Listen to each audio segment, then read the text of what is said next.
Haleluya. Haleluya. Sungguh Tuhan, ini ungkapan hati setiap kami, baik yang hari ini hadir di depan hadirat Tuhan, maupun umat Tuhan yang beribadah di rumah mereka masing-masing. Engkaulah segalanya dalam hidup ini. Sebab kami tahu segala sesuatu akan berlalu. Hanya Engkau yang tinggal. Karena Dia Allah, bila hidup ini kami persembahkan sepenuhnya kepada Tuhan. Dan bila mata kami bisa tetap tuju kepada Engkau. Makasih kami percaya hari ini Kau hadir di tengah kami ya Allah. Kami percaya ketika Kau hadir, Kau melakukan karya-karya yang ajaib untuk kebaikan setiap kami. Kami percaya hari ini tangan-Mu terulur untuk menjamah mereka yang sakit. Dan Kau menyembuhkan mereka semua. Hari ini tangan-Mu terulur untuk menolong mereka yang sedang mengalami masalah-masalah. Sehari ini setiap umat-Mu akan mengalami kelepasan dari Tuhan. Dan sebentar kami akan sambut firman-Mu. Mari ya Tuhan, Kau berbicara pada setiap kami. Kami tahu firman-Mu segalanya bagi kami. Ketika firman-Mu disampaikan, mujizat terjadi. Kami akan mengalami sukacita yang penuh dalam Engkau. Terima kasih Bapak yang pada seluruh kami yang menerima sabda firman. Sehingga tidak ada satupun yang hari ini tidak menerima lawatan daripada Tuhan. Tidak ada satupun pada hari ini yang tidak menerima berkat daripada Tuhan. Curahkan berkat kepada setiap kami ya Tuhan. Dan orang tua sebagian sampai kepada anak-anak sekalipun. Terima kasih Bapak, kami sambut firman-Mu dengan sukacita. Dalam nama Yesus Kristus Tuhan kami yang siap diberkati, katakan haleluya. Amin. Senang berbagi adalah ya satu anugerah bagi kita semuanya, men. Ya, saya tanya saudara, ibadah itu merupakan kewajiban atau hak kita, saudara? Haleluya. Mari kita dengar bersama-sama hari ini. Saya akan sampaikan tema khotbah tentang hambatan-hambatan ibadah. Oleh itu saya ajak Bapak Saudara membuka kitab Keluaran pasal yang kelima ayat 1 sampai 4. Dan saya mengundang seluruh jemaat untuk sekali lagi bangkit berdiri dan kita akan membaca ayat ini bergantian. Keluaran pasal 5 ayat 1 sampai 4 ya, yang sudah ketemu katakan amin. Ya, silakan bangkit berdiri, saya akan baca ayat pertama, selanjutnya ayat yang kedua, coba jemaat Tuhan bersama-sama ya, dan ayat 3 nanti saya akan baca, dan ayat 4 nanti kita akan membacanya bersama-sama. Musa menghadap Fir'aun, bangsa Israel makin ditindas. Kemudian Musa dan Harun pergi menghadap Fir'aun, lalu berkata kepadanya, beginilah firman Tuhan Allah Israel, Elohim Yahweh, biarkanlah umatku pergi untuk mengadakan perayaan bagiku di padang gurun. Ayat 2.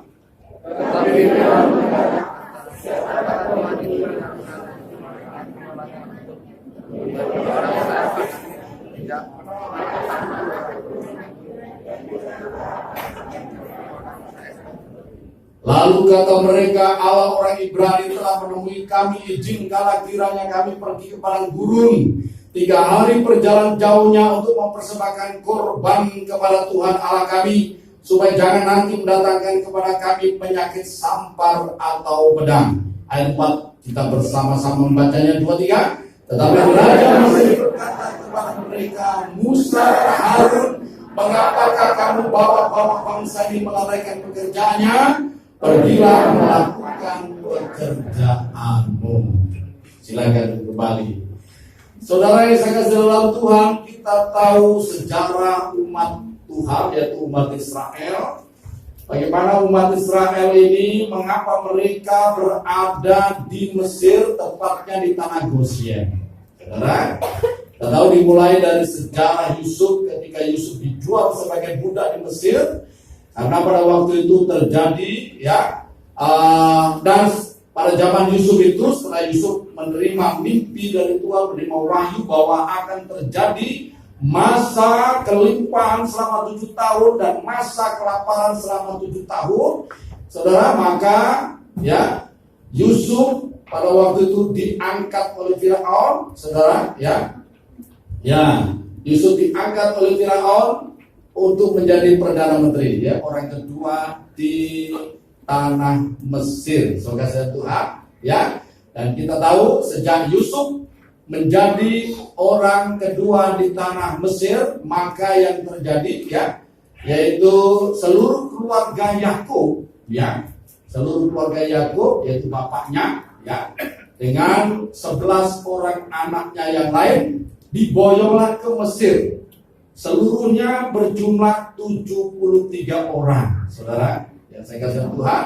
Dan pada zaman Yusuf mereka diperlakukan secara baik luar biasa sebagai anggota orang bangsawan, karena Yusuf pada waktu itu menjadi perdana menteri. Saya kasih Tuhan. Namun setelah berjalan ratusan tahun ya, maka setelah terjadi pergantian Raja Mesir, pergantian Firaun yang memimpin Mesir, saudara Tuhan.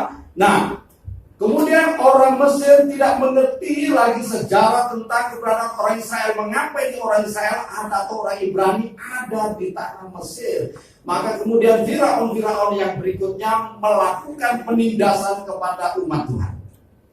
Ya, umat Israel ditindas, diperintahkan untuk membangun kota Ramses dan sebagainya dengan tanpa upah, karena mereka diperbudak, saudara Tuhan.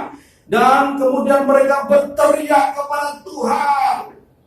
Mereka mengingat perjanjian Tuhan dengan nenek moyang mereka, yaitu Abraham, Ishak dan Yakub. Dan Tuhan yang disembah oleh Abraham, Ishak dan Yakub itu mendengar teriak mereka. Dan selama Israel tinggal di Mesir, mereka tinggal di sana selama 420 tahun. Dari 73 orang itu mereka berkembang hampir 1,5 juta sampai 2 juta orang. Luar biasa, saudara. Berkembang selama 420 tahun dari 73 orang menjadi kurang lebih 2 juta orang. Saudara Tuhan, kemudian diutuslah oleh Tuhan Musa. Ya, kita semuanya sudah tahu ya. Ceritanya bagaimana kelahiran Musa dan bagaimana kemudian perjalanan hidup Musa. 40 tahun dia dibesarkan di istana di Mesir, dan 40 tahun kemudian Musa melarikan diri dari Mesir dan tinggal di padang gurun ya, tinggal di Amalek ya, bukan di Amalek ya, di Midian, saudara ya, maaf. Dia tinggal di Midian dan Musa menikah di sana, dan setelah umur 80 tahun Musa menggenapi panggilan Tuhan, yaitu dia pergi ke tanah Mesir, kembali ke tanah Mesir untuk membebaskan bangsa Israel dari perbudakan. Saudara dalam Tuhan Yesus Kristus ya, sebagaimana pada Keluaran pasal yang kelima ayat 1 sampai ayat yang keempat yang sudah kita baca tadi ya. Jadi ketika Musa diperintahkan oleh Tuhan untuk membawa orang Israel keluar dari tanah Mesir, Musa didampingi oleh abangnya yaitu Harun, menghadap Firaun, minta supaya umat Israel diizinkan keluar dari Mesir. Sebenarnya apa? Untuk melaksanakan ibadah di padang gurun. Mereka harus melakukan perjalanan 3 hari 3 malam jauh. 3 hari jauh, saudara. Namun kita tahu bahwa tidak semudah itu. Firaun berupaya untuk menghalang-halangi. Saudara Tuhan ya, ibadah itulah menjadi tujuan mengapa Musa menuntun bangsa Israel keluar dari Mesir. Saudara, artinya apa? Ibadah ini merupakan satu hal yang sangat penting bagi umat Tuhan. Saudara Tuhan ya. Nah, ibadah dari kata abodah dalam bahasa Ibrani itu abodah. Ya, abodah. Saudara Tuhan, yang artinya berbakti, berbuat bakti, memberikan rasa hormat dan ungkapan syukur kepada Tuhan, ya, kepada Tuhan atau kepada Sang Pencipta, ya. Dalam bahasa Yunani kita ada kata latreia, ya, yang berarti pengabdian. Nah, dari situ, ya, kita mengenal ada proskunium. Proskunium yaitu memberikan penghormatan dengan membungkuk kepada tuannya, ya. Itulah bentuk wujud ibadah. Saudara Tuhan, ya. Nah, ibadah kepada Tuhan Ini adalah merupakan satu perintah Tuhan dan ini juga merupakan sebuah kebutuhan bagi kita umat Tuhan. Saudara, dalam pasal yang kelima ayat yang ketiga tadi saya akan baca ulang. Lalu kata mereka, Allah orang Ibrani, yaitu Elohim Yahweh, telah menemui kami. Izinkanlah kiranya kami pergi ke padang gurun 3 hari perjalanan jauhnya untuk mempersembahkan korban kepada Tuhan Allah kami, supaya jangan nanti mendatangkan kepada kami penyakit sampar atau pedang. Saudara perhatikan sekali Tuhan ya. Nah, ketika Musa minta izin kepada Firaun, Musa dan Harun minta izin kepada Firaun untuk membawa Israel keluar dari Mesir beribadah pada Tuhan. Jawabnya Firaun ya pada ayat yang kedua, siapakah Tuhan itu yang harus kudengar? Saudara, Firaun tidak mengenal Tuhan Allah daripada Israel.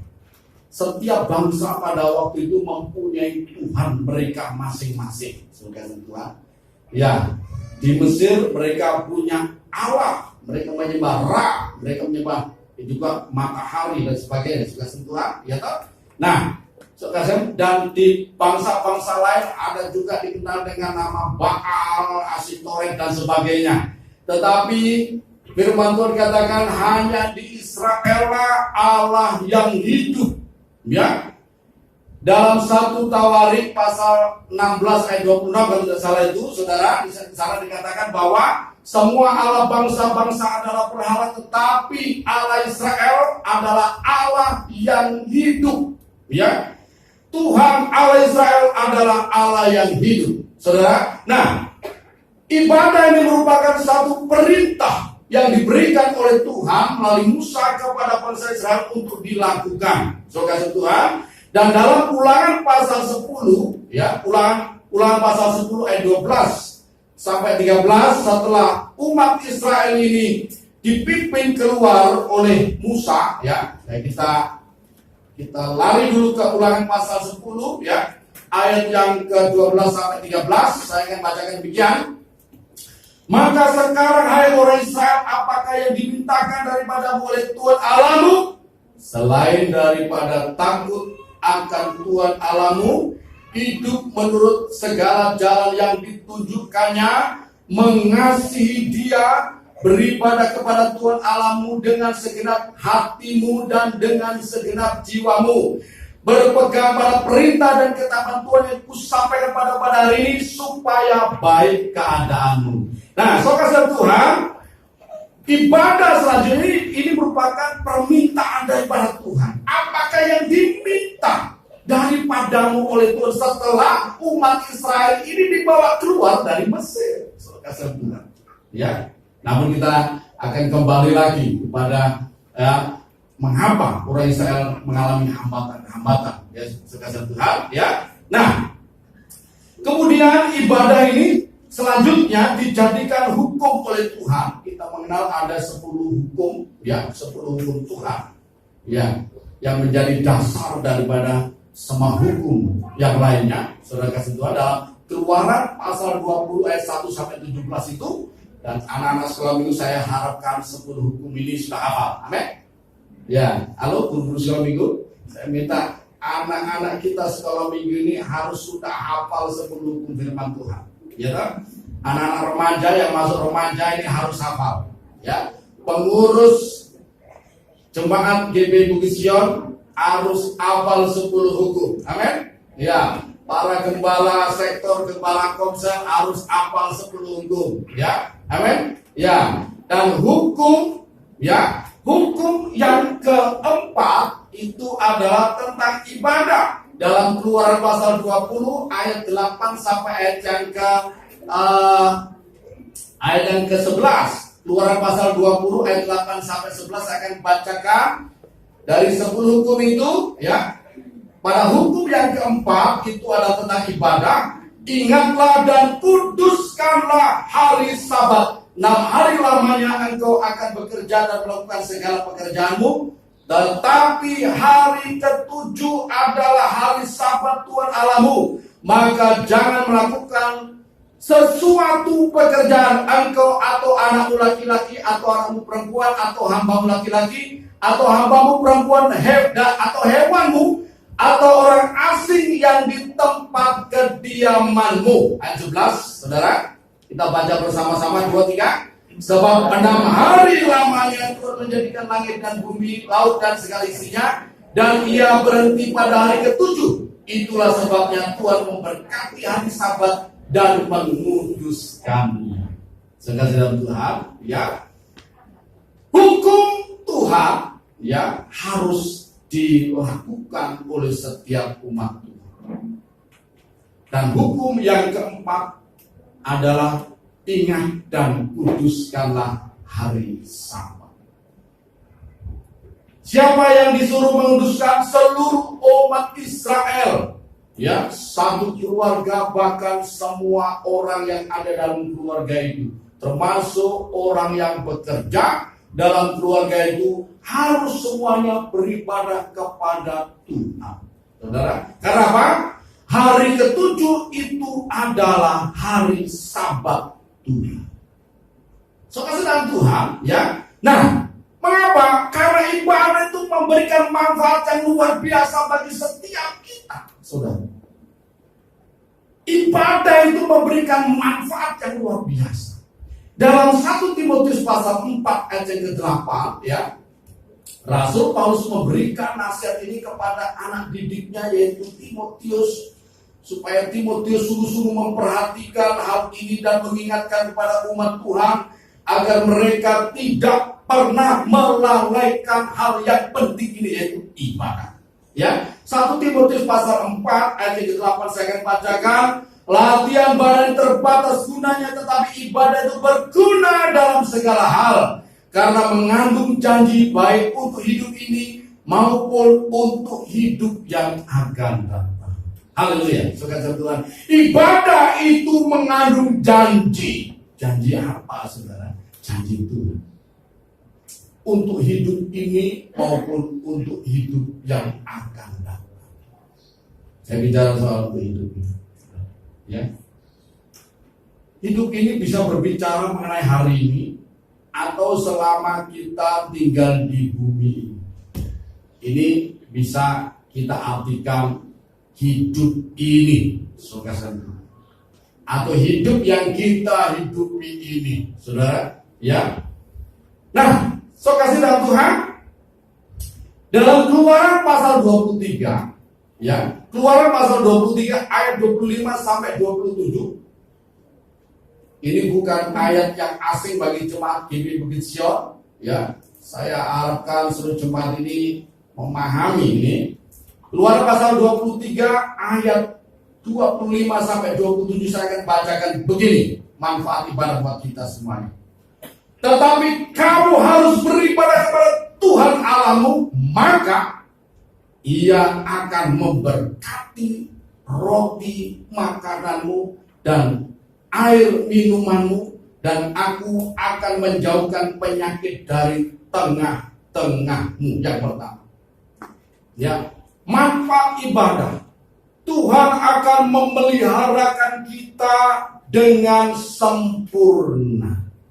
Pertanyaannya begini, Pak, ada banyak orang yang tidak beribadah tapi dipelihara oleh Tuhan. Oke, ya, memang Tuhan itu Tuhan bagi semua orang. Dia menerbitkan matahari bagi orang benar dan orang jahat juga. Dia menurunkan hujan kepada orang benar dan orang jahat juga. Tetapi secara khusus ini Tuhan memberikan berkatnya hanya kepada orang yang beribadah, yaitu Tuhan memberkati makanan atau roti yang kita makan dan air yang kita minum.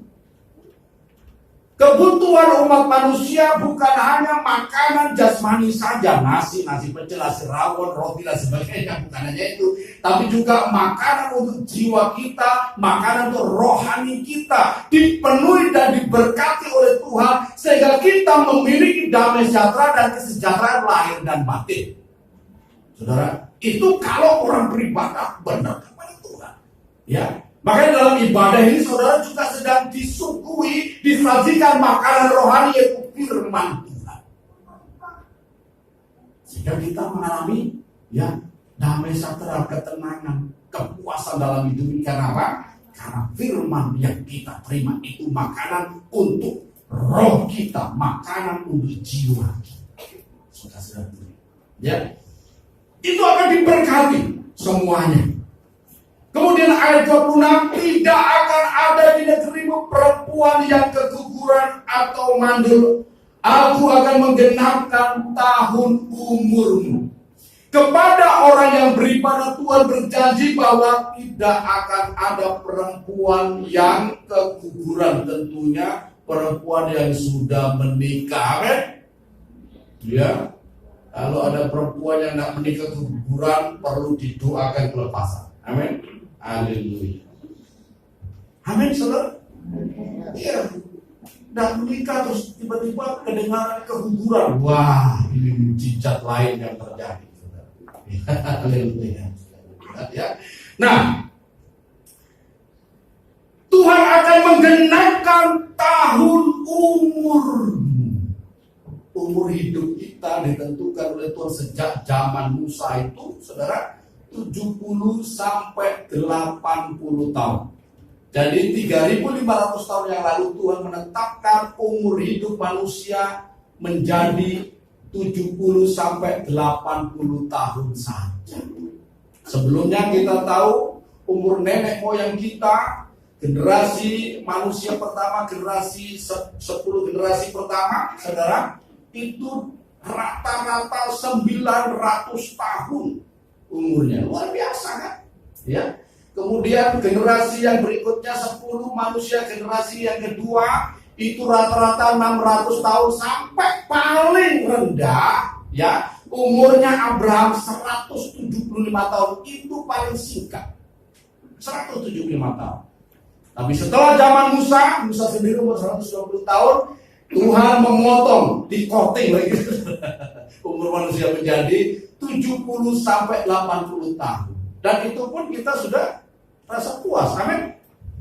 Amin. Ada yang kurang? Saudara, nanti saya doakan. Kalau ada yang saya, Pak, kurang saya umur 80 tahun, Pak. Ya. Saya mau umur 120 tahun. Saya doakan. Beberapa tahun yang lalu ada di jemaat Tuhan ditarik sana Sidoarjo. Ya, ada namanya Ibu Wiji. Saya sebut saja namanya. Saya doakan Ibu Wiji umur akan digenapkan oleh Tuhan jadi 100 tahun. Ya.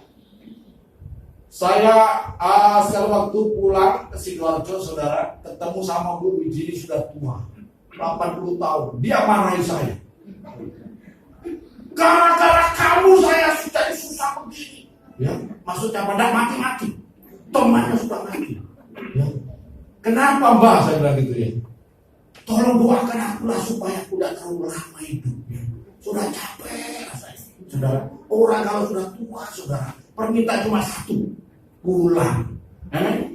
Iya, kalau sudah 80 tahun permintaannya tidak banyak-banyak, pulang. Kenapa? Makan sate juga sudah ada disalah-sakan. Giginya sudah hilang semuanya, goyang-goyang pada goyang-goyang. Nah, ya, saudara. Gitu? Iya. Mau lihat, ya orang ganteng juga sudah tidak tertarik. Amin. Lihat orang cantik juga tidak tertarik. Sudah, tidak ada yang diharapkan di dunia ini, tidak ada yang enak di dunia ini. Pulang. Akhirnya Pak, saya doakan saudara. Ya, sini Pak, saya doakan. Dalam nama Tuhan Yesus saya cabut perkataan saya. Ya, saya minta Tuhan biar mendengar doanya. Ibu Wiji kepingin cepat pulang. Dalam nama Tuhan Yesus, saya balik ke sini, ya, saudara. Mungkin tidak sampai 1 bulan berangkat, saudara. Saya dikabari, Ibu Wiji sudah berangkat. Oh, puji Tuhan. Haleluya. Ya, puji Tuhan. Kenapa? Karena itu memang permintaannya dia. Ada di sini yang mau saya doakan. Ya, jangan dulu saudara, kita masih punya banyak waktu untuk kita bisa ya melakukan hal-hal yang baik tentunya. Setelah Tuhan ya, nah Tuhan akan menggenapkan tahun umur hidup kita. Artinya apa? Kesehatan kita dipelihara oleh Tuhan.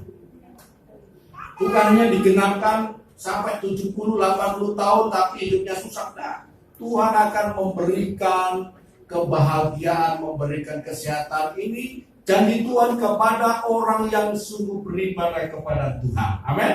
Haleluya. Bahkan pada ayat 27 kalian dalam aku akan kukirimkan mendahului engkau, aku akan mengacaukan semua orang yang kau datangi, dan aku akan membuat semua musuhmu lari membelakangi engkau. Artinya orang yang beribadah kepada Tuhan diberikan wibawa ilahi dalam hidupnya, sehingga kita ini mampu mengatasi segala persoalan kehidupan kita, dan kita ini akan apa?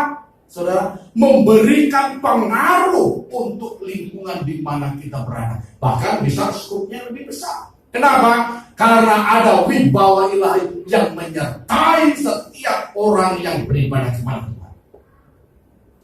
Karena itu, saudara, saya minta begini. Dalam ibadah kita kepada Tuhan, ya, maka saya minta kita sungguh-sungguh memperhatikan setiap detik waktu yang kita berikan ketika beribadah kepada Tuhan, terutama pada waktu mau menerima doa berkat. Saya minta umat Tuhan jangan dahulu pulang sebelum saudara menerima doa berkat atau menerima berkat dalam doa, ya, imam, saudara. Supaya apa? Saudara diberkati, karena ini memang begitu atas kita semuanya. Bukan sekedar doa. Ketika saudara terima dengan iman, saudara diberkati. Itu akan terjadi demikian. Sekasih dalam Tuhan, ya. Kemudian ibadah itu memberikan kelepasan kepada kita, saudara. Ya, memberikan kelegaan kepada kita. Firman Tuhan atau Tuhan Yesus berkata dalam Matius pasal yang ke-11 ayat 28, Matius pasal 11 ayat 28. Tuhan berkata demikian, marilah kepadaku semua yang letih lesu dan berbeban berat, aku akan memberikan kelegaan kepadamu. Jangan berkata demikian, Pak, mohon maaf, saya tidak bisa datang beribadah karena Pak lagi penuh dengan masalah. Saudara, saya lagi penuh masalah, Pak, di pekerjaan ada masalah, di rumah ada masalah, di jalan ada masalah. Sama seperti pepatah mengatakan, ya, lepas dari mulut harimau masuk ke mulut buaya, katanya. Ya, kemarin itu saya lihat ada grup WA yang memposting itu, ya, anak kecil, saudara, yang suruh menirukan suara binatang, saudara. Kalau binatang cicak bagaimana? Cicak, cicak, cicak. Ya. Binatang tokek, tokek. Kalau buaya, ya. Kalau suara buaya bagaimana? Ya, dikatakan, aku cinta kamu. Itu suara buaya, saudara. Makanya hati-hati kalau ada yang, kalau saudara dengar itu, yang aku cinta kamu, itu suara buaya. Tapi kalau ada yang benar-benar begitu, ya. Kalau ada yang belum punya pasangan ngomong begitu, ya apa, saudara, ya. Tapi kalau sudah punya istri kemudian berkata yang I love you, itu buaya, saudara. Bukan hanya buaya darat, buaya air. Haleluya, saudara. Nah, saudara Tuhan. Ya, jadi harusnya orang yang punya beban, harusnya dia justru datang kepada Tuhan. Karena apa? Tuhan Yesus mengundang semua orang yang punya beban, semua orang yang mengalami masalah dalam hidupnya, marilah datang kepadaku, semua yang letih lesu dan berbeban berat. Janji Tuhan, aku akan memberi kelegaan kepadamu. Tidak sedikit orang yang sakit ketika beribadah malam ini. Tidak sedikit orang yang buntu menghadapi persoalan hidupnya, dan pada waktu dia datang beribadah, firman Tuhan berkata dalam Mazmur 119 ayat 130, ya, bila tersikap firman-firman itu memberikan pengertian kepada orang bodoh, ya, memberi terang, memberi pengertian kepada orang bodoh, ya. Ketika tersikap maka kita mendapatkan pewahyuan. Setiap orang yang datang mendengar firman Tuhan sekalipun disampaikan oleh seorang yang sama dan temanya sama, belum tentu penerimanya sama. Tuhan akan berbicara kepada masing-masing pribadi sesuai dengan kebutuhannya. Amin, saudara. Tuhan akan memberikan kepada saudara sesuai dengan kebutuhan saudara. Pengertian yang saudara terima antara satu dan yang lain itu berbeda. Kenapa? Firman itu memberi sesuai dengan kebutuhan saudara. Kasih dalam Tuhan. Karena itu setiap orang mengalami masalah, datanglah kepada Tuhan. Karena janji firman Tuhan, aku akan memberikan kelegaan kepadamu. Dalam Yesaya pasal 58 ayat 13 sampai ayat yang ke-14, Yesaya pasal 58 ayat 13 sampai ayat yang ke-14, ada janji Tuhan demikian kepada setiap umat yang beribadah kepada Tuhan. Ayat 13, apabila engkau tidak menginjak indah hukum Sabat dan tidak melakukan urusan pada hari kudusku, apabila engkau menyebut hari Sabat, hari kenikmatan dan hari kudus Tuhan, hari yang mulia, apabila engkau menghormatinya dengan tidak menjalankan segala acaramu dan dengan tidak mengurus urusanmu atau berkata omong kosong. Ayat 14, maka perhatikan baik-baik, engkau akan bersenang-senang karena Tuhan. Yang pertama, apabila seorang menghormati hari Sabat, ya, dan datang beribadah kepada Tuhan, menganggap hari Sabat itu hari yang mulia, hari ibadah itu hari yang mulia, maka engkau akan bersenang-senang karena Tuhan, dan aku akan membuat engkau melintasi puncak bukit-bukit di bumi. Puncak bukit-bukit itu berbicara mengenai puncak-puncak kepuasan, puncak-puncak kebahagiaan, puncak-puncak kesuksesan. Saudara akan dituntun oleh Tuhan melintasi puncak-puncak itu. Ya, itu ya. Artinya apa? Saudara menjadi orang yang beruntung dalam hidup ini. Kuncinya apa? Kuncinya kalau kita beribadah sungguh-sungguh kepada Tuhan, ya. Dengan kedalam kemenangan, aku akan memberi makan engkau dari milik pusaka Yakub, bapa leluhur, sebab mulut Tuhanlah yang mengatakan. Tuhan memberi makan artinya apa? Tuhan memuaskan hidup kita dengan segala kebaikan kepada orang yang sungguh beribadah. Bahkan pada akhir zaman, ya, dalam kitab Malaki pasal 3 ayat 13 sampai ayat yang ke-15, ya, kita perhatikan.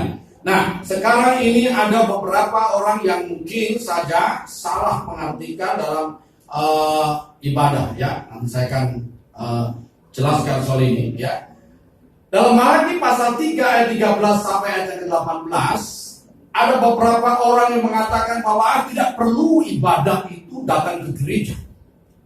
Saudara, ya, ibadah cukup di rumah. Nanti saya akan berikan penjelasan. Saya kasih bilang.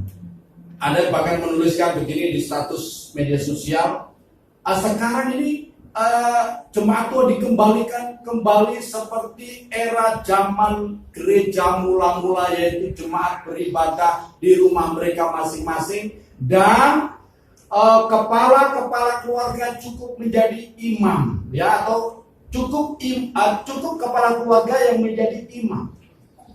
Siapa yang mengajarkan demikian? Tidak ada. Itu asumsi. Jemaat mula-mula tidak melakukan hal seperti ini. Jemaat mula yang dilakukan oleh jemaat mula-mula, mereka memang tidak berhimpun di satu gedung gereja karena pada waktu itu belum ada gereja. Jemaat mula-mula berkumpul, mereka keluar dari rumah mereka masing-masing dan berhimpun di satu tempat. Ada kalanya mereka berhimpun di rumah jemaat, tapi ada kalanya mereka berhimpun di satu gedung tertentu. Bukan tidak kemana-mana, sudah di rumah cukup, di rumah tidak. Ya, memang kita memaklumi sekali kondisi seperti ini.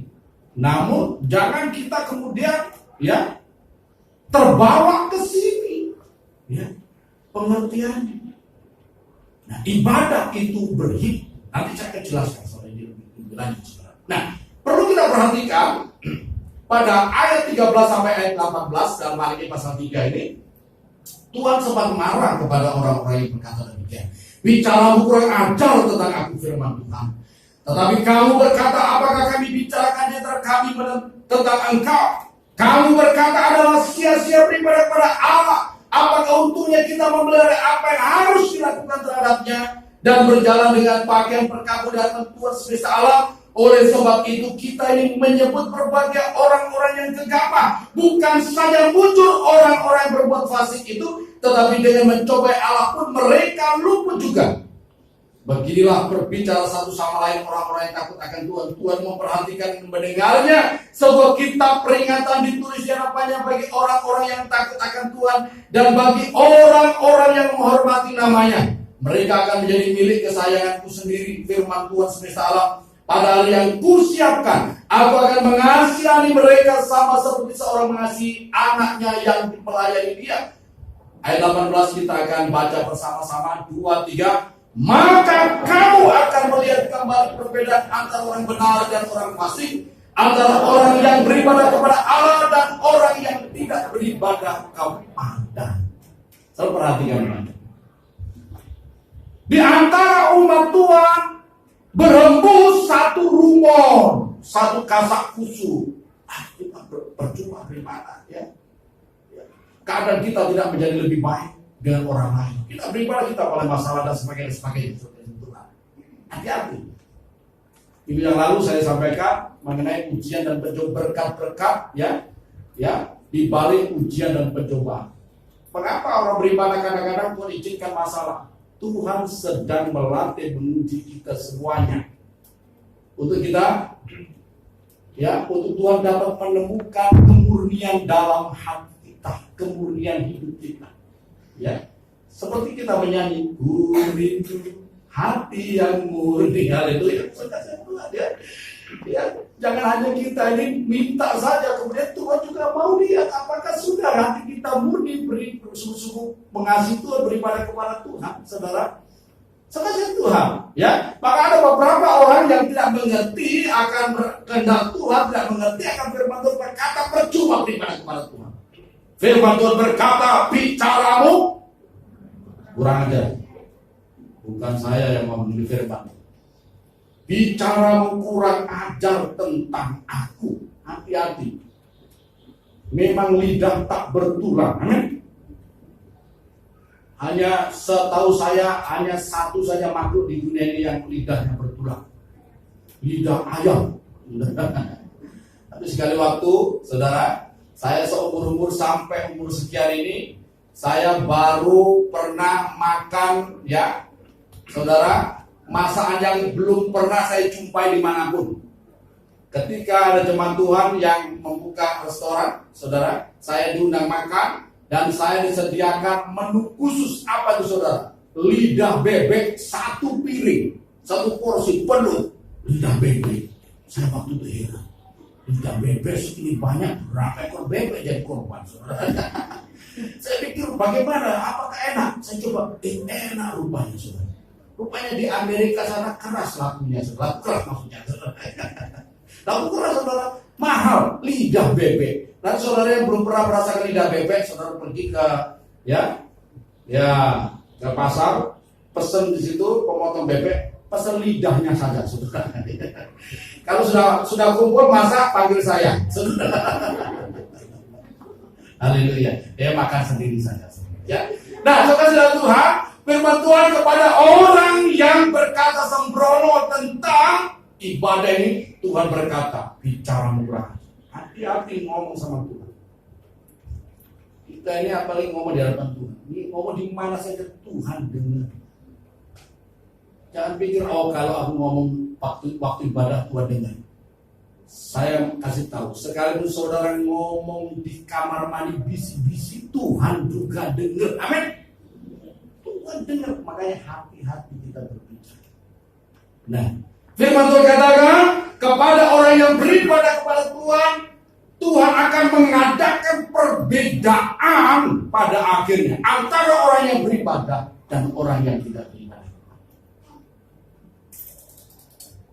Haleluya. Tuhan akan mengadakan. Pada situasi seperti ini, saya tahu ada begitu banyak orang Kristen yang memang ada begitu banyak jemaat Tuhan yang tidak bisa beribadah. Dan sebagian mereka menangis. Ada beberapa orang yang datang beribadah di sini, ya, menangis, Pak Pendeta, rasanya saya kangen ketemu Bapak, saya kangen beribadah memuji Tuhan. Tapi situasi begini ya, puji Tuhan, dia bisa datang beribadah. Bisa kita sambil nangis. Tapi ada beberapa anak Tuhan yang merasa bahwa ini kesempatan emas. Kapan lagi menemukan situasi seperti ini? Ya, amin. Haleluya. Ya. Jadi ini kesempatan untuk tidak lagi beribadah. Ya, bisa diam di rumah sebagainya. Tapi ada beberapa orang memang tidak bisa beribadah karena apa? Memang saya bilang jangan dulu bawa anak-anak kecil. Ya, tetap di rumah. Tapi tetap mencari beribadah. Sekalipun melalui live streaming. Ya, nah, saudara Tuhan, ini ibadah, pentingnya ibadah. Ibadah itu membawa berkat untuk hidup kini dan untuk hidup yang akan datang. Hidup yang akan datang itu bisa berbicara mengenai hari-hari di selama kita hidup ini, hari-hari yang akan datang. Tahun-tahun mendatang. Itu pengaruhnya sangat besar. Makanya Raja Daud berbicara kepada Salomo ketika Salomo akan dilantik menjadi raja menggantikannya. Raja Daud tidak berpesan, Salomo, ya, kamu harus perhatikan daerah-daerah yang sudah aku taklukkan. Tidak demikian. Salomo itu emas di gudang so banyak, tolong ya dirawat baik-baik. Tidak demikian. Ya. Salomo begini-begini, tidak soal perkara-perkara dunia, hanya satu pesan yang disampaikan oleh Raja Daud, ya. Dan saya percaya Raja Daud seorang raja yang besar, dia berpesan satu hal berarti itu yang paling penting. Dalam 1 Tawarin pasal yang ke-28, ya, ayat yang ke-9, 1 Tawarin pasal 28 ayat ke-9, saya akan bacakan untuk Bapak dan Saudara demikian. Ya, firman Tuhan, dan engkau anakku Salomo, kenallah Allahmu, kenallah Allahnya ayahmu, dan beribadahlah kepadanya dengan tulus, ikhlas, dan rela hati. Perhatikan. Dari segala hal yang penting, Daud hanya berpesan satu hal ini. Artinya apa? Satu hal inilah yang paling penting dan harus dilakukan. Karena itu akan berimbas, berefek kepada semua hal yang lain. Sekali saya bacakan, anakku Salomo, kenallah Allahnya ayahmu dan beribadahlah kepadanya dengan tulus, ikhlas, dan rela hati. Sebab Tuhan menyelidiki segala hati dan mengerti segala niat dan cita-cita. Jika engkau mencari dia, maka ia berkenan ditemui olehmu. Tetapi jika engkau meninggalkan dia, maka ia akan membuang engkau untuk selama-lamanya. Perhatikan baik. Iya, saya kasih dalam Tuhan. Ini pesan wasiat daripada Raja besar, Raja Daud, untuk anaknya yang akan menggantikan posisinya sebagai raja. Kenapa? Daud sudah mengerti apa yang menyebabkan dia berhasil sukses dalam hidupnya, berhasil segala apa yang direncanakan, berhasil dan segala apa yang dikerjakan. Kenapa? Dia takut akan Tuhan, mendahulukan Tuhan di atas segalanya, mengandalkan Tuhan di atas segalanya. Salah satu cara mengandalkan Tuhan yaitu beribadah kepada Tuhan. Itu yang membuat dia berhasil. Jangan berpikir begini ya, kalau sudah sukses tak mau ibadah. Keliru. Daud di puncak kejayaan dia tetap mencari. Karena apa? Dia tahu inti daripada ya kesenangan hidupnya ya itu adalah Tuhan. Ya. Yang menyebabkan dia berhasil itu adalah Tuhan. Karena itu dia tidak pernah meninggalkan Tuhan. Sekalipun dia sudah sampai di puncak kejayaannya, dia tetap setia beribadah. Makanya kalau saudara baca dalam ayat 29, 1 Tawarin pasal 29 itu, Daud memberikan korban-korban kepada Tuhan untuk rumah Tuhan itu luar biasa. Sangat spektakuler. Karena apa? Dia merasakan diberkati oleh Tuhan. Saudara Tuhan, ya. Nah, itu pentingnya beribadah, saudara, yang kasih Tuhan, ya. Nah, pada waktu itu Tuhan berbicara demikian untuk orang Israel yang akan dibawa oleh Tuhan keluar dari Mesir supaya mereka beribadah. Nah, kita, apakah ini ada korelasinya dengan kita umat perjanjian baru? Oh, sangat ada. Orang Israel pada waktu itu dipimpin oleh Tuhan keluar dari tanah perbudakan tanah Mesir menuju ke tanah perjanjian supaya mereka beribadah kepada Tuhan. Dan kita ini juga sama, saudara. Kita ini dahulu dari gelap dipimpin oleh Tuhan keluar dari gelap menuju kepada terang yang ajaib. Itu bukan perkara yang ringan, bukan perkara yang kecil. Ya, saya mesti baca ulang itu Yohanes pasal yang kelima ayat 24 itu, saudara, ya. Ya, jadi apa yang dilakukan oleh Tuhan kepada bangsa Israel tidak kalah hebatnya dengan apa yang dilakukan oleh Tuhan kepada kita, untuk kita. Ya, tolong ditayangkan Yohanes pasal 5 ayat yang 24 itu, ya. Yohanes pasal 5 ayat yang 24, demikian firman Tuhan. Ya, haleluya. Yohanes pasal 5 ayat 24, ya. Aku berkata kepadamu, sesungguhnya barang siapa mendengar perkataanku, percaya kepada Dia yang mengutus aku, ia mempunyai hidup yang kekal dan tidak turut dihukum, sebab ia sudah pindah dari dalam maut ke dalam hidup. Di dalam Tuhan Yesus Kristus, setiap orang percaya kepada Tuhan Yesus Kristus, dia tidak turut dihukum. Tidak ada lagi penghukuman orang yang ada di dalam Kristus. Kenapa, saudara?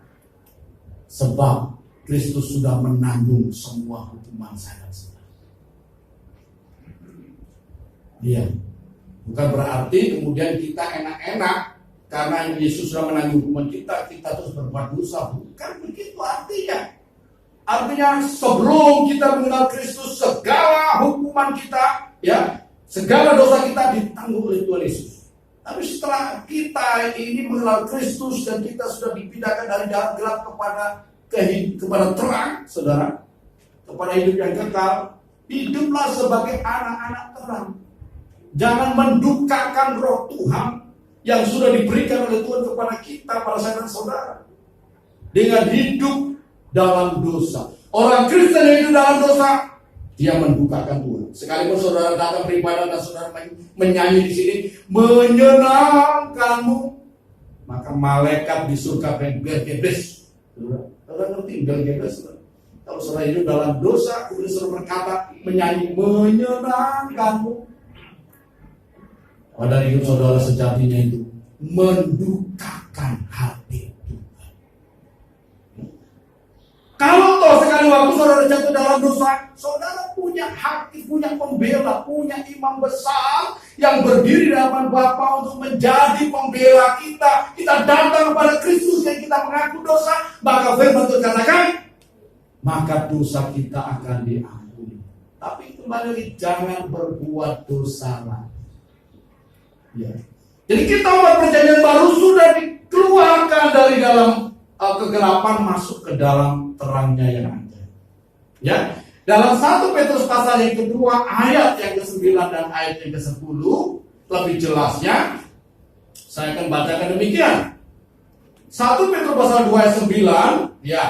Tetapi kamulah bangsa yang terpilih, imamat yang rajani, bangsa yang kudus, umat kepunyaan Allah sendiri, supaya kamu memberitakan perbuatan-perbuatan yang besar dari Dia yang telah memanggil kamu keluar dari kegelapan kepada terangnya yang ajaib. Kamu yang dahulu bukan umat Tuhan, tetapi yang sekarang telah menjadi umatnya, yang dahulu tidak dikasihani, tetapi yang sekarang telah beroleh belas kasih.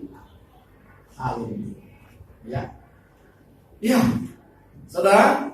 Kita dahulu bukan siapa-siapa, bukan umat Tuhan, tetapi sekarang dalam Kristus Yesus, saudara ini adalah kamulah bangsa yang terpilih, imamat yang raja, bangsa yang kudus, umat pilihan. Telah dipanggil keluar dari gelap kepada terangnya yang ada. Maka karena kita dipilih oleh Tuhan, mari kita beribadah kepada Tuhan dengan tulus, ikhlas, dan rela hati. Datang kepada Tuhan dengan sukacita dan bersukaria. Amin. Karena apa, saudara? Ibadah kita ini luar biasa. Ibadah kita ini, Rasul Paulus mengingatkan, ibadah kita sekarang ini mengandung rahasia yang sangat agung. Agunglah rahasia ibadah kita kepada Tuhan. Memang, saudara, tapi kita waspada karena apa? Ya, karena merebaknya pandemi ini kan, adanya pandemi. Tapi jangan kemudian kita ini menghilangkan semangat kita untuk mencari. Karena apa? Karena ibadah kita kepada Tuhan dalam nama Yesus sangat agung rahasia. Coba kita buka dalam 1 Timotius 1 Timotius pasal 3 ayat yang ke-16. 1 Timotius pasal 3 16 ya. Demikian bunyi firman Tuhan. 1 Timotius pasal 3 ayat 16. Dan sesungguhnya agunglah rahasia ibadah kita. Dia yang telah menyatakan dirinya dalam rupa manusia, dibenarkan dalam Allah, yang menampakkan dirinya kepada malaikat-malaikat, diberitakan di antara bangsa-bangsa yang tidak mengenal Allah, yang dipercaya dalam dunia, diangkat dalam kemuliaan. Agung rahasia ibadah. Karena apa? Pada waktu kita beribadah, berhimpun dalam namanya, Tuhan hadir di tengah-tengah. Hari ini Tuhan ada di tengah-tengah ibadah kita. Yang percaya pegang tangan. Karena apa? Janji Tuhan itu adalah Matius pasal 18 ayat yang ke-20. Ya, Matius pasal 18 ayat 20. Di mana 2-3 orang berkumpul dalam namaku, di situ aku ada di tengah-tengah mereka. Tuhan Yesus berkata, di mana 2 atau 3 orang saja berkumpul dalam namaku, maka aku ada di tengah-tengah mereka. Tuhan Yesus yang ketika hadir sebagai manusia, dia berkata kepada orang yang mati 3 hari, yaitu kepada Lazarus, Lazarus keluar. Lazarus yang sudah mati 3 hari itu bangkit. Saudara, tidak ada kuasa maut yang bisa mengatasi firman. Kuasa Yesus Kristus mengatasi segala kuasa-kuasa yang ada dalam dunia. Segala virus apapun itu berada di bawah kuasa firman Tuhan, kuasa nama Yesus Kristus. Dan Tuhan Yesus Kristus tidak berubah dahulu, sekarang, bahkan sampai selama-lamanya. Sebagaimana tertulis dalam Ibrani pasal 13 ayat 8. Ya, Yesus Kristus tetap sama, baik kemarin, hari ini maupun sampai selama-lamanya. Tidak pernah berubah. Yesus yang membangkitkan Lazarus 2000 tahun yang lalu, dia hadir di tengah kita, dan dia Yesus yang sama, yang sanggup untuk menolong saya dan saudara. Apapun persoalan dalam ibadah, Tuhan akan menjadi bersama. Amin. Karena itulah maka iblis berupaya untuk menghalangi setiap orang yang mau datang beribadah. Jadi perhatikan strategi Firaun untuk menghalangi setiap orang beribadah. Kita kembali pada kitab Keluaran pasal 5 ayat yang keempat, ya. Pasal 5 kitab Keluaran ayat yang keempat. Ya. Demikian. Tetapi Raja Mesir berkata kepada mereka, Musa dan Harun, mengapakah kamu bawa bangsa ini melalaikan pekerjaannya? Pergilah melakukan pekerjaanmu. Saudara perhatikan. Ya. Tugas hamba Tuhan itu, terutama gembala, membimbing umat Tuhan kepada Tuhan. Makanya kalau saya ini akan cerewet dengan saudara, maklum. Karena apa? Saya sebagai hamba Tuhan. Kalau ada umat Tuhan yang beribadah, saya berbicara. Saya cari, ayo datang beribadah. Karena supaya itu malah membimbing domba-dombanya Tuhan, umat Tuhan, ke rumput yang hijau, ke mata air yang tenang, yaitu pribadi Yesus sendiri. saudara. Ya, kadang-kadang ada yang berkata, "Hai Pak Gembala, jangan urusin itu, orang itu, ya, urusin pekerjaanmu sendiri." Kerjanya gembala memang urusin jemaat, amin. Ya, kalau saudara ada mau diurusin, ya, tapi memang, ya, jemaat itu kan dilambangkan seperti ada domba dan kambing, right? Ya, kalau domba biasanya tidak usah pakai tali. Ya, domba itu kalau gembalanya pegang tongkat, gembalanya berjalan di depan, domba-dombanya ikut. Ya, tapi kalau kambing, saudara, gembalanya capek. Kenapa? Biarpun pakai tali, gembalanya aja ke sana, tetap berot ke sana. Capek. Ya. Terus kalau jemaat model kambing ini mau diapakan? Jangan dipotong. Tapi jemaat di jadi semuanya domba-domba punya hati yang lembut, mudah digembalakan, amin. Apalagi kalau kambingnya sudah bertanduk, ya, macam-macam gembala yang mau datang, sudah siap-siap, macam-macam gembala datang, tak tanduk kau ya. Tapi di sini tidak ada ya, haleluya. Semuanya domba-domba yang baik, haleluya. Kemudian strategi iblis melalui Firaun, ya. Bagaimana menghalangi umat Tuhan supaya tidak beribadah kepada Tuhan?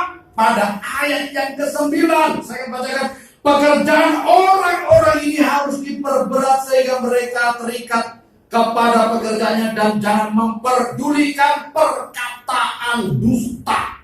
Perhatikan, firman Tuhan dibilang perkataan dusta. Kenapa? Siapa yang bilang? Firaun.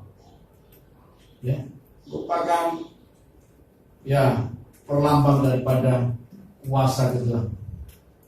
Nggak usah dengerin itu Pak Yonatan ngomong. Ya, ya, nggak penting. Ya. Yang penting kerja. Memangnya ibadah saja bisa makan.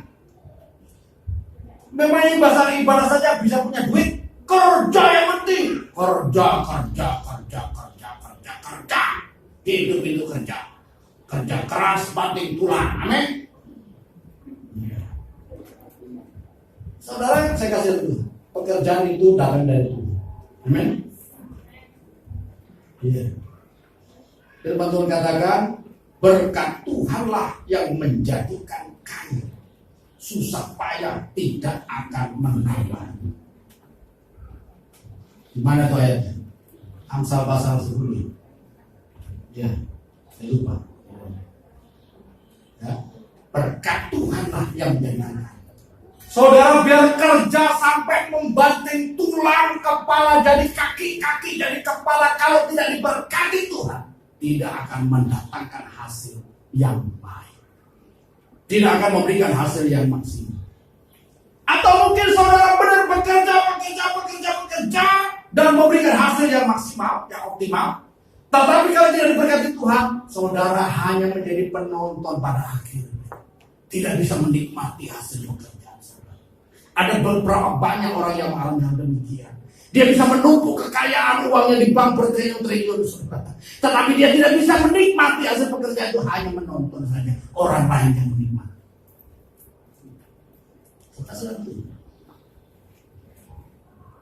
Strategi iblis, umat Tuhan akan diikat dengan pekerjaan. Firman Tuhan katakan, hari Sabat khususkan untuk beribadah dan untuk istirahat. Tetapi ada begitu banyak orang, Pak, justru hari Sabat itu kesempatan saya untuk mencari cuan. Oh, itu cuannya banyak. Yang lain lagi pray, ini kesempatan saya. Hati-hati. Saya ingatkan di Cina itu beberapa waktu yang lalu kan ada seorang yang datang ke rumah sakit membawa satu kresek besar uang saudara. Dia terkena kanker stadium 4, minta dokter supaya sembuhkan, berapa saja tak bayar. Tapi dokter berkata tidak bisa. Kami sudah melakukan hal yang optimal, sudah maksimal kami bekerja, tapi sudah tidak bisa lagi. Maka dia putus asa, dia hamburkan sama uangnya itu. Untuk apalah gunanya uang yang begitu banyak kalau jiwanya akan binasa? Tidak bisa berbuat apa-apa. Pasal Tuhan. Ya, saya ingatkan, ya, ada seorang pengemis jahat, saudara, pengemis jahat. Sekali waktu ada seorang ibu keluar dari supermarket, dia beli 7 roti, saudara, 7 roti, ya, 7 roti tawar, yang biasa dibawa Pak Alek. Nah, kemudian ibu ini ada pengemis, ibu ini berjalan dan ada seorang pengemis, ya, bawa anak 2. Ibu, kami sudah lapar, sudah 3 hari tidak makan, ya, boleh saya minta rotinya, ya, akhirnya dikasih 1. Bu, ini saya bawa anak 2, ya, akhirnya dikasih lagi 2. Berarti ibu ini hanya sisa 4 saja, rotinya dia beli 7. Akhirnya pengemis ini bilang, ibu minta maaf, di rumah ada yang menunggu juga, suami saya lagi kelaparan. Masih ada anak lagi, ya, 2 anak lagi di rumah belum makan sudah 3 hari, ya. Akhirnya apa? Ibu ini belas kasihan, dikasihlah 3 lagi. Berarti apa? Ibu ini hanya menyisakan 1 saja mau dibawa pulang, saudara. Kemudian ibu ini pergi, saudara, pengemis ini ikuti dari belakangnya. Dia tariklah rotinya, terus luar nih. Saya tanya saudara, ya, apa kira-kira julukan yang pantas untuk pengemis yang tidak tahu diri? Ya, sudah diberi 6 dari 7 roti yang dibeli oleh ibu ini, sudah diberikan 6, tapi sisa 1 ditelannya bawa lagi. Ya, kira-kira kalau saudara menemukan seorang pengemis yang begini melakukan hal seperti pada saudara, apa yang saudara akan lakukan? Diketepel saja kurang, saudara, ya. Nah, demikian pula dengan kita ini, saudara. 1 minggu Tuhan beri kepada kita ini 7 hari, 7 hari diberi, tapi Tuhan berkata, ya, 6 hari tak berikan, Tuhan punya 7 hari 1 minggu, dan 6 hari diberikan kepada saya dan saudara. Tuhan berkata, 1 hari saya minta untukku. Tapi ada begitu banyak orang yang narik punyanya Tuhan, dipakai untuk diri sendiri. Nah, orang demikian apa? Dibilang, sama seperti itu, ya. Nah, kemudian yang berikutnya, saudara, ya, apa yang dilakukan oleh Firaun, ya, pada Keluaran pasal 8 ayat 25 sampai 28, ya, setelah kemudian Firaun dihajar oleh Tuhan, dia agak kapok, tapi dia masih tetap ngotot, saudara. Keluaran pasal 8 ayat 25 sampai 28, demikian kata Firaun. Lalu Firaun memanggil Musa dan Harun serta berkata, pergilah persembahkanlah korban kepada Allahmu di negeri ini. Tapi Musa berkata, tidak mungkin kami berbuat demikian, sebab korban yang akan kami persembahkan pada Tuhan Allah kami adalah kekejian orang Mesir, bagi orang Mesir. Apabila kami mempersembahkan korban menjadi kekejian bagi orang Mesir itu di depan mata mereka, tidakkah mereka akan melempari kami dengan batu? Ayat 27, ya, kami harus pergi pada gurun 3 hari perjalanan jauhnya untuk mempersembahkan korban pada Tuhan Allah kami seperti firman-Nya kepada kami. Perhatikan ayat 28. Lalu kata Firaun, baik, aku akan membiarkan kamu pergi untuk mempersembahkan korban pada Tuhan Allahmu di padang gurun, hanya janganlah kamu pergi terlalu jauh, berdoalah untuk aku. Setelah dihajar oleh Tuhan Firaun ini, saudara, maka dia agak kapok, tapi dia izinkan juga, kamu pergilah beribadah kepada Tuhan, tapi jangan terlalu jauh. Nah, ada orang-orang yang mendengar nasihat daripada Firaun. Kamu boleh beribadah, tetapi tidak usah sampai selesai. Pertengahan ibadah pulang. Amin. Iya. Tidak usah dengar firman Tuhan terlalu panjang. Amin. Pulang. Atau kamu boleh beribadah tapi tidak usah terlalu terlibat dalam kegiatan-kegiatan yang lain, tidak usah pelayanan, tidak usah inilah, tidak usah itulah, saudara. Tidak usah terlalu jauh. Ini maunya iblis. Padahal ibadah merupakan persembahan yang sempurna. Kemudian yang terakhir, saudara, yang terakhir, ini kabar baik. Amin. Iya. Keluaran pasal 10 ayat 24. Keluaran pasal 10 ayat 24. Ya, saya akan bacakan untuk Bapak Saudara demikian. Ya, haleluya. Lalu Fir'aun memanggil Musa serta berkata, "Pergilah beribadahlah kepada Tuhan, hanya kambing dombamu dan lembu sapimu harus ditinggalkan, juga anak-anakmu boleh turut serta beserta kamu." Saudara perhatikan. Kemudian Fir'aun setelah dihajar oleh Tuhan dengan tulah-tulah, dia memang kapok, tetapi dia tidak rela melepaskan orang Israel, melepaskan untuk beribadah kepada Tuhan dengan benar, dengan seharusnya. Boleh kamu pergi beribadah, boleh. Kamu bawa siapa? Anakmu, laki-laki, perempuan, boleh. Ya, pembantumu boleh kamu bawa, tetapi jangan bawa kambing domba. Saudara dulu. Ya.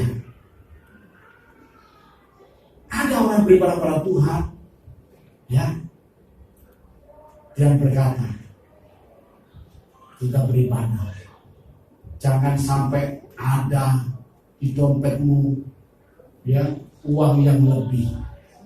Sebab apa? Nanti kalau Pak Gembala khotbah tentang memberi dan digerakkan Tuhan, itu bisa habis untuk persembahan. Amin. Jangan bawa semuanya. Tinggalkan di rumah. Ya. Cukup, ya. Mana yang paling murah?